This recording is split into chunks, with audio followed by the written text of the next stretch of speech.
Jade Hamilton here, and today I'm going to read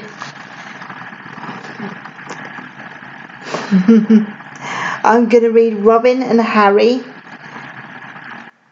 a story, and this is one of my favourites. This is a Jill Murphy one, and it's called The Last Noo-Noo. As per my Lauren Child recital yesterday, all credit goes to the Jill Murphy estate, because unfortunately Jill Murphy has passed away now, and to, let me look, Walker Books. So I own absolutely nothing, but I really hope the Cubs enjoy this, and I really hope you do too. So here we go. Marlon sat on the floor watching TV. Marlon's granny sat in the armchair watching Marlon. "He's getting too old for that dummy," she said sternly to Marlon's mum. "It's a Noo-Noo," said Marlon. "He calls it a Noo-Noo," explained Marlon's mum. "Well, whatever he calls it," said Marlon's granny. "He looks like an idiot with that stupid grape thing stuck in his mouth all the time."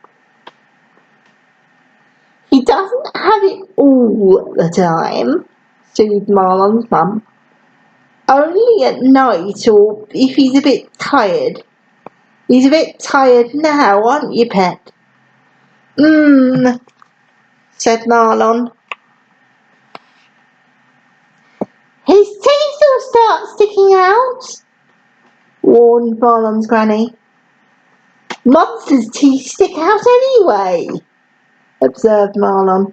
"Don't answer back," said Marlon's granny. "You should just throw them all away," she continued. "At this rate he'll be starting school with a dummy. At this rate he'll be starting work with a dummy. You'll just have to be firm with him." "Well," said Marlon's mum, "I am thinking about it.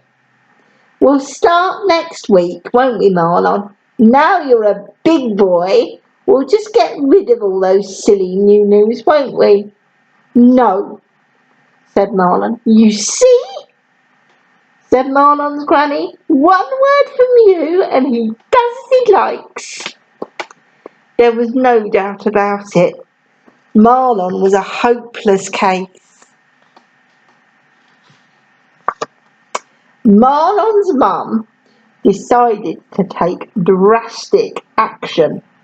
She gathered up every single Noo-Noo she could find and dumped them all in the dustbin 5 minutes before the rubbish truck arrived. But Marlon had made secret plans, just in case the worst should happen. He had secret Noo-Noo supplies all over the house.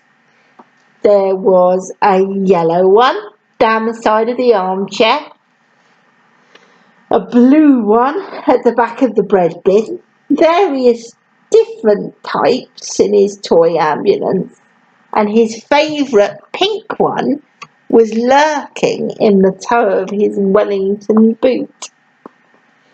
His mother and granny were astonished. They could not think where he kept finding them. "You'll be teased when you go out to play," warned his granny. "A great big monster like you with a baby's dummy." Marlon knew about this already. The other monsters had been teasing him for ages, but he loved his Noo-Noos so much that he didn't care.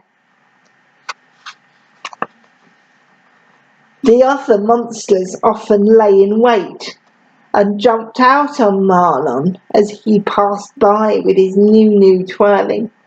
"Who's a big baby then?" jeered Basher. Does the little baby need his dummy then? Sneered Albertina. Who's his mummy's little darling? Cooed Bumps a Daisy. Marlon always ignored their taunts. You're just jealous, he replied. You all wish you'd got one too. Gradually, the secret supply of Noo-Noos dwindled. Marlon's mum refused to buy any more, and they all began to be lost or thrown away by Marlon's mum. Finally, there was only one Noo-Noo left, the pink one. Marlon kept it with him all the time, either in his mouth, or under his pillow, or in the toe of his Wellington boot, where no one thought to look.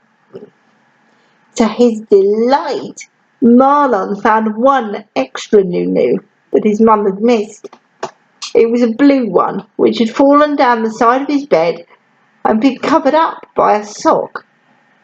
He knew his best pink Noo-Noo wouldn't last forever, so he crept out and planted the blue one in the garden.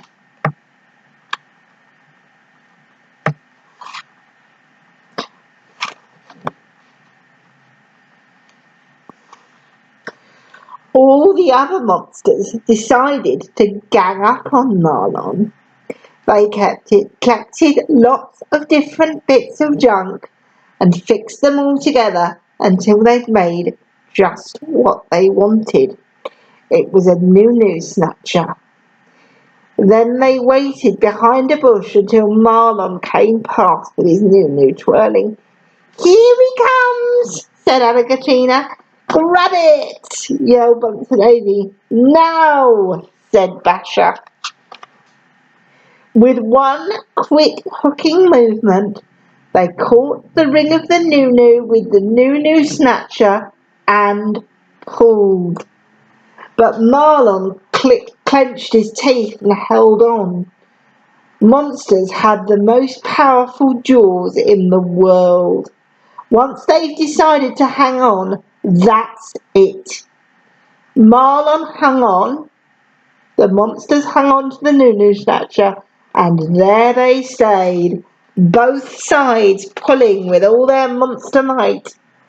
And there they would still be if Marlon had not decided, just at that very moment, that perhaps he was too old to have a Noo-Noo anymore.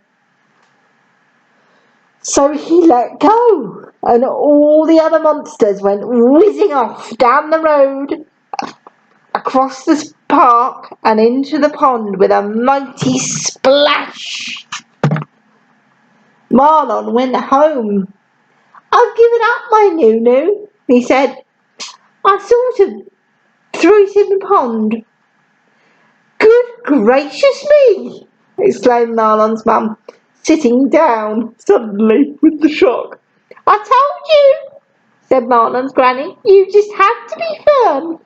Actually, said Marlon, I've planted one, so I'll have a Noo-Noo tree, just in case I change my mind. That's nice, dear, said Marlon's mum. Nonsense, said Marlon's granny. Dummies don't grow on trees. A Noo-Noo tree. How ridiculous. But if we turn to the last page, sorry, I'm trying to hold this so you can see. You can see Marlon with his little basket. Hang on. Sorry, I'm not doing very well with this, so I'm just going to describe it to you. We've got a beautiful, beautiful big tree in bloom, and instead of blossoms, we've got beautiful, beautiful pastel coloured Noo-Noos dangling from the branches. Look, let me see if I can show you. I'm not doing very well, I'm afraid. But yeah, we've got birds plucking them out. We've got a bird plucking what looks like a pink one out of the branches. And we've also got Marlon there in his little dungarees and his lovely stripy jumper with a little wicker basket, and he's picked all sorts of Noo-Noos and put them in his basket, and he's got a lovely buttercup yellow one in his hand, ready to hopefully, or by the looks of it, pop in his mouth. So Marlon was right, there is such a thing as a Noo-Noo tree.